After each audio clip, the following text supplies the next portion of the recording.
and on demand. We are the GCN Radio Network. You know, folks, it really doesn't matter if the ruling elite, the robber baron families, openly promote eugenics and a planetary dictatorship to carry out the orderly extermination of the population. It doesn't matter if they're accelerating uranium, plutonium in the water, fluoride, mercury, lead.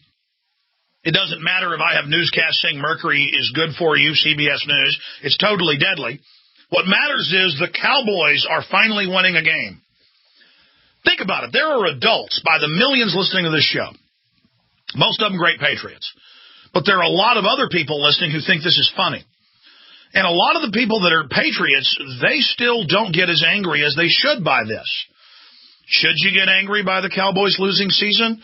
Or should you get angry about the government adding uranium to your water knowingly? And then when the health department tests it, because they're dumb and out of the equation, and they go, my goodness, there's a lot of uranium in here. This will really hurt people. The government says cover that up, and they do. But see, things are changing. People got upset in Houston. Inside whistleblowers went public. You understand, ladies and gentlemen? Let me read from Dr. Conant's book here. Well, the top toxicologist, Ann James Beck, M.D. And, of course, it's much worse than this. If you just search phosphate industry uranium, you'll find it. See, well, I'm not going to. It continues here. It says, in 1975, there came perhaps one of the biggest regulatory changes for the phosphate industry. The U.S. Environmental Protection Agency required mandatory reclaiming of the industry's waste products. For example, Florida's typical phosphate rock, which is mined to produce the phosphate used in the fertilizer industry, contains naturally occurring uranium-238 and radium-226, the latter of which gives birth to radon, an odorless, colorless gas that is known to cause lung cancer. Indeed, the same rock that is mined for phosphate is also mined for uranium. Just how much of this radioactive material ends up in the bulk liquids used in fluoridation is not known, nor is it known outside the industry whether any measurements are taken to remove it prior to shipment. It would appear that the promoters of this practice rely on the dilution of approximately 180,000 to 1 at the waterworks to bring all the contaminants in the wet scrubbing liqueur, as it's called, including arsenic and lead, for example, below regulatory levels. See other contaminants in the hexafluorosilicic acid solution below. And they list actually thousands of chemicals overall, but normally it's not more than 350 or so, 356, according to the congressional studies I've seen. Now, all of these bioaccumulate: uranium, plutonium, radium, arsenic, and but we happen to have the test right here, and it's all over Texas. This is tap water. This is treated water. And it's just. In fact, I've got the actuaries here, the breakdowns in my stack. It's just off the charts. Oh, and I'm afraid they're going to have to test the water here in Austin. And it continues here. U.S. Department of Health and Human Services approved applications for waiver of annual limits requirements. And it just goes into all of the enjoyment.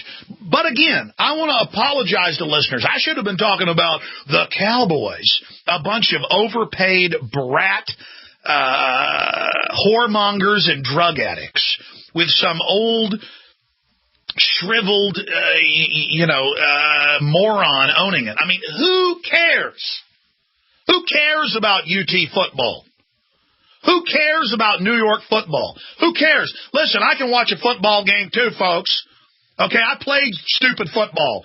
But it doesn't matter when they're putting uranium in your water. Get your priorities straight, men. I almost want to go into sports bars and just grab these guys that think they're so tough and go, kind of like in that movie They Live, where Rowdy Piper's, beating up the black guy to make him put the sunglasses on. And I'm like, you're going to put these sunglasses on. That's exactly how I feel. You're going to put them on, and you're going to look at what's going on. They're like, no, I'm going to watch football. And I'm like, I literally Especially these guys with the tattoos all over them and their Harleys, and they'll kind of walk into a grocery store and kind of bump into you, and they're just like, I'm so powerful. They're just seething with, I got devil tats all over me. I'm full of power. Well, great, man. I'm glad you're full of power. I don't mind Harley Davidsons, think they're great. And I like your leather jacket. But you're supposed to have all this testosterone and all this power to take on enemies. And enemies ain't, some guy with his kids, walking out of a restaurant when you're acting tough. You understand that? You understand that. You get that through your head, don't you? I'd like to stomp your guts out, by the way. You think you're tough? How about you wage war against the people killing us, huh? How about you get fired up and angry and engage in info war instead of acting tough? You watch these tough guys, when a cop pulls them over, they look like little girls who've been caught with their hand in the cookie jar. They start literally wetting themselves. They're cowards. You don't have any power. You don't have the will to face the truth. You're weak. What type of weak scum would obsess over stupid sports while pure tyranny and taxes and corruption runs rampant over us? Man, I try to not get angry, but you know what? It's good that I get angry. It's good that people understand real priorities. Let me explain it again. It's all over the news, and I've been telling you this for many years.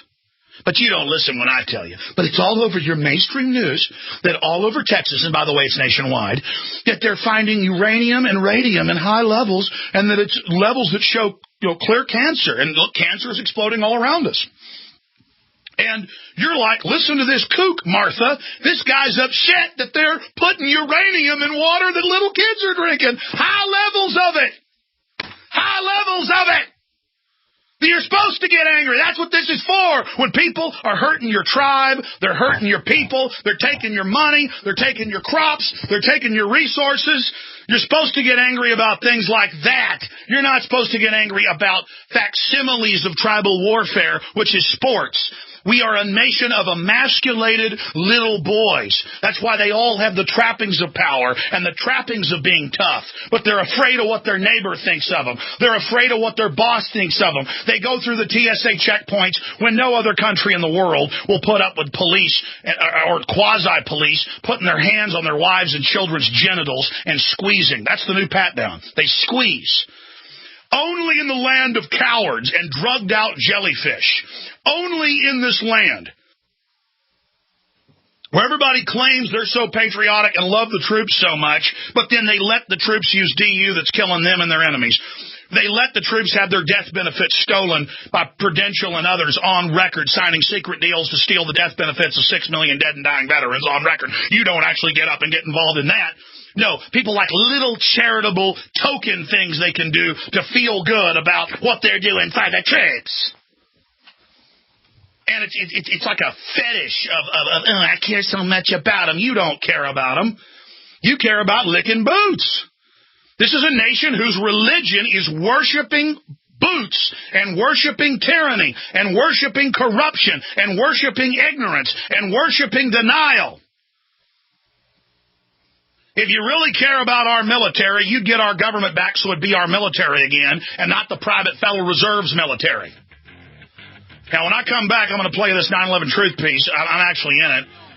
Back 5-6 years ago, 5 years ago it's 4 years ago, 2006, when I bullhorned an open-air Fox News event. But at the end, Geraldo comes around, and he says, I see your point, 9/11 Truth, architects and engineers. This is big. Building 7 info coming up, then more news. Hurricanes, ice storms, blackouts, and the prospect of civil unrest when the unexpected